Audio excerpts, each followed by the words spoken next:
René Descartes, né en 1596 et mort en 1650, est l'une des figures les plus importantes de la philosophie moderne. Mathématicien, physicien et philosophe français, il est souvent considéré comme le père de la philosophie moderne occidentale. Descartes avait un objectif philosophique ambitieux: établir une vérité absolument certaine et indubitable qui pourrait servir de fondement solide à toute connaissance humaine.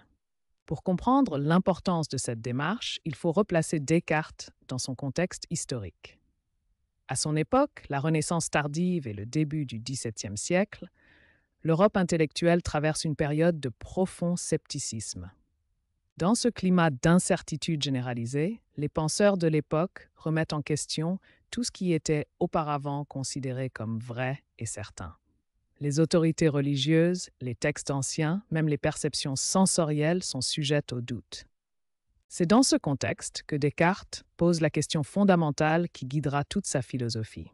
Qui suis-je? Cette question apparemment simple cache en réalité une profondeur philosophique extraordinaire. La réponse de Descartes à cette question fondamentale sera révolutionnaire. Il découvrira une vérité première, absolument indubitable, qui résistera à tous les doutes possibles, le fameux cogito ergo sum. Je pense, donc je suis. Cette vérité première devient le point de départ inébranlable de tout le système philosophique cartésien. Elle représente la première certitude absolue dans un monde de doute, la fondation sur laquelle Descartes construira toute sa philosophie de la connaissance.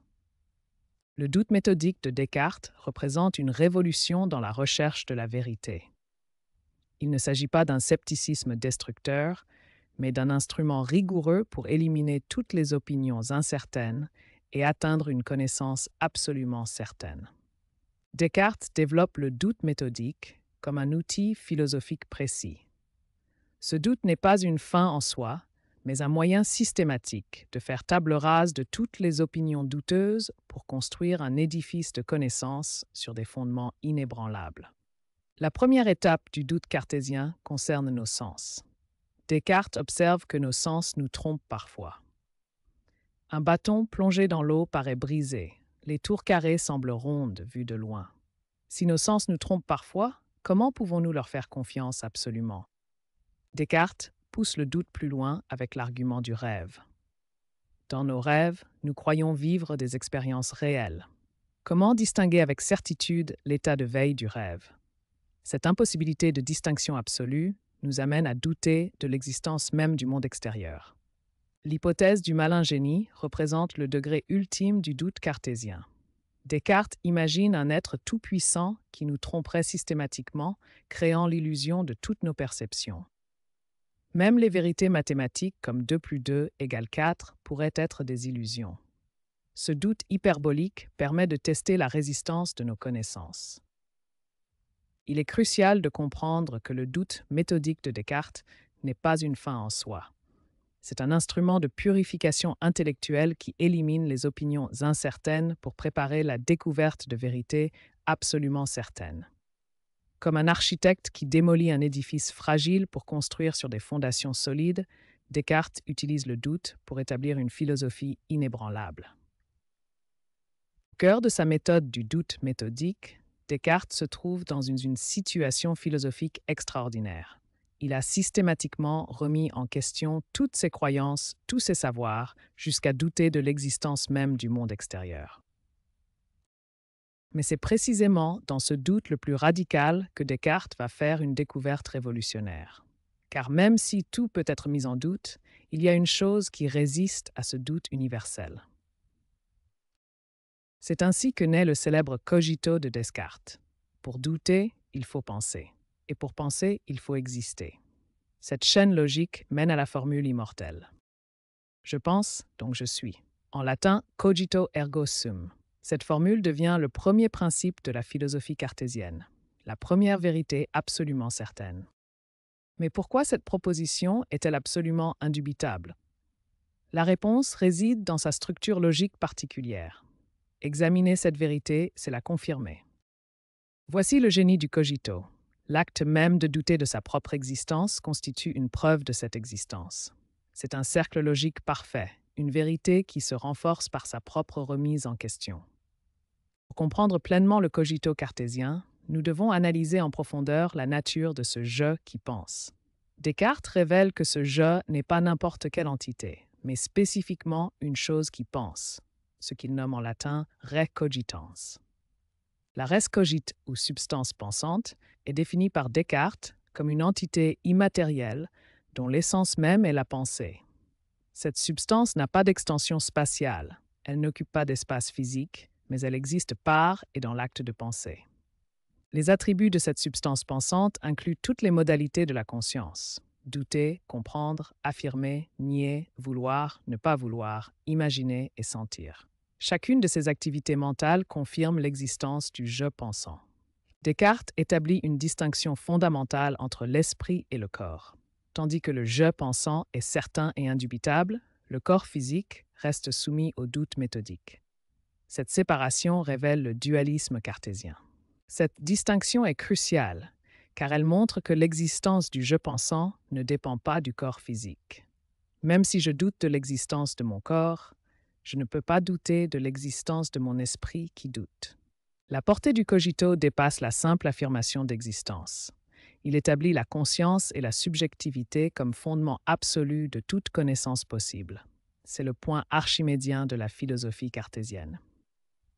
Le cogito révèle trois implications fondamentales. Premièrement, il établit la primauté de la conscience sur l'être matériel. Deuxièmement, il fonde l'épistémologie sur la certitude subjective. Troisièmement, il ouvre la voie à une métaphysique dualiste. En conclusion de cette analyse, le cogito cartésien ne se contente pas d'affirmer une existence, mais révèle la nature fondamentale de cette existence comme pure pensée. Il transforme radicalement notre compréhension de ce que signifie être en philosophie. Le cogito ergo sum de Descartes ne constitue pas seulement une vérité isolée, mais représente le point de départ fondamental pour toute la reconstruction de la connaissance humaine. Cette vérité première possède une caractéristique essentielle. Elle est à la fois claire et distincte. Descartes établit ainsi le critère fondamental qui lui permettra d'identifier toutes les autres vérités authentiques. À partir de cette base inébranlable, Descartes peut maintenant reconstruire progressivement l'édifice de la connaissance. Chaque nouvelle vérité devra satisfaire ce même critère de clarté et de distinction pour être acceptée. Le cogito accomplit ainsi une fonction révolutionnaire. Il réfute définitivement le scepticisme radical. Là où le doute hyperbolique semblait tout détruire, le cogito établit un point d'ancrage absolument certain. Cette certitude première transforme radicalement la philosophie. Elle établit que la connaissance humaine peut reposer sur des bases absolument solides, pourvu qu'elle respecte les critères rigoureux de clarté et de distinction. Ainsi, le cogito ne représente pas une fin en soi, mais véritablement un commencement. Il ouvre la voie à une méthode systématique de découverte de la vérité, fondée sur l'évidence rationnelle plutôt que sur l'autorité ou la tradition. Le cogito cartésien établit donc les fondements d'une nouvelle épistémologie, où la certitude rationnelle devient le guide suprême dans la quête de la vérité et la construction du savoir humain. Après avoir établi la certitude du cogito, Descartes entreprend une démarche audacieuse: utiliser cette première vérité pour démontrer l'existence de Dieu et par là garantir la validité de nos connaissances du monde extérieur. Descartes part du cogito pour construire un argument rigoureux. Si je pense, j'existe comme substance pensante. Mais en analysant mes pensées, je découvre en moi l'idée d'un être parfait, infini et tout-puissant, Dieu. Parmi toutes mes idées, celle de Dieu se distingue par sa nature particulière. Cette idée représente un être possédant toutes les perfections: omniscience, omnipotence, bonté infinie. D'où vient une telle idée en moi, être imparfait et fini? Descartes développe alors son argument ontologique. L'existence fait partie de l'essence même de Dieu. De même qu'on ne peut concevoir un triangle sans trois angles, on ne peut concevoir Dieu sans l'existence. L'existence n'est pas une propriété que Dieu pourrait avoir ou ne pas avoir. Elle appartient à sa nature même. Un Dieu qui n'existerait pas ne serait pas Dieu, car il lui manquerait une perfection essentielle. Une fois l'existence de Dieu établie, Descartes résout le problème fondamental de la connaissance. Dieu, être parfait, ne peut être trompeur. Il garantit donc la véracité de nos perceptions claires et distinctes. Cette garantie divine résout le cercle cartésien.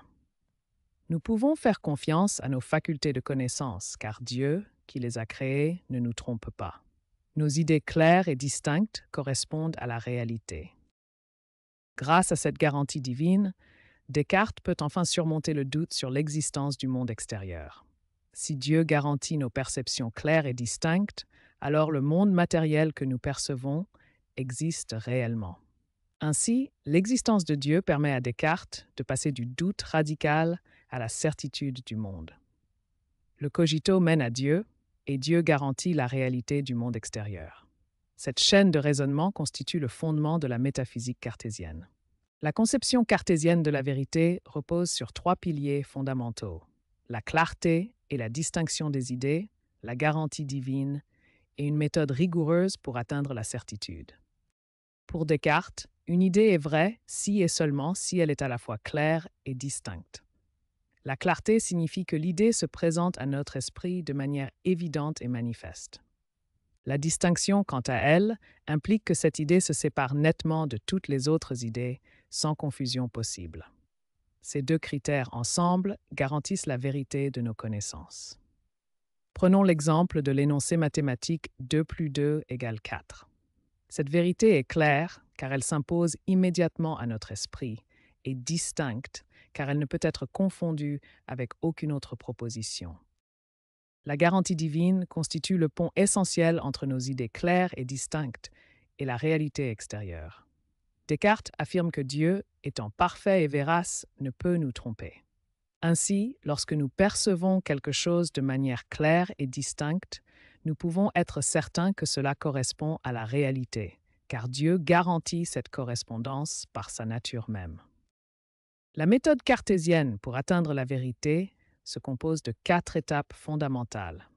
Premièrement, le doute méthodique nous invite à remettre en question tout ce qui peut être douteux. Deuxièmement, l'analyse consiste à diviser chaque difficulté en parties plus simples et plus facilement compréhensibles. Troisièmement, la synthèse nous permet de reconstruire la connaissance en allant du plus simple au plus complexe, étape par étape. Enfin, l'énumération consiste à vérifier que rien n'a été omis dans notre processus de raisonnement, garantissant ainsi la complétude de notre démarche. Cette méthode rigoureuse, combinée aux critères de clarté et de distinction, et garantie par la véracité divine, forme le système complet de la vérité cartésienne. Elle offre un chemin sûr vers la connaissance certaine. Le cogito de Descartes, bien qu'il soit considéré comme un pilier de la philosophie moderne, n'a pas échappé aux critiques. Examinons les principales objections qui lui ont été adressées et son héritage dans la pensée contemporaine. Les critiques du cogito se concentrent principalement sur 2 problèmes fondamentaux: le solipsisme et le dualisme corps-esprit. Le problème du solipsisme constitue l'une des critiques les plus sérieuses adressées au cogito. Si je ne peux être certain que de ma propre existence pensante, comment puis-je prouver l'existence d'autres consciences? Cette critique souligne une limite fondamentale de la méthode cartésienne. Le dualisme corps-esprit représente une autre critique majeure. En séparant radicalement la substance pensante de la substance étendue, Descartes crée un problème d'interaction.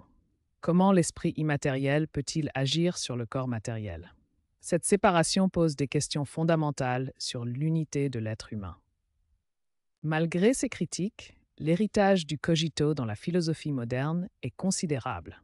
La phénoménologie, notamment avec Husserl et Heidegger, reprend l'idée cartésienne de partir de la conscience, mais en l'enrichissant d'une analyse de l'intentionnalité et de l'être au monde. L'existentialisme constitue un autre héritier important du cogito. Sartre, en particulier, reprend l'idée de la primauté de la conscience, mais en l'orientant vers la liberté et la responsabilité. La conscience devient conscience de soi comme être libre et responsable de ses choix. En conclusion, le cogito demeure un point de départ fondamental de la philosophie moderne. Malgré ses limites, il a ouvert la voie à une réflexion approfondie sur la nature de la conscience et de la subjectivité. Son influence perdure dans les débats contemporains sur l'esprit, la conscience et l'identité personnelle.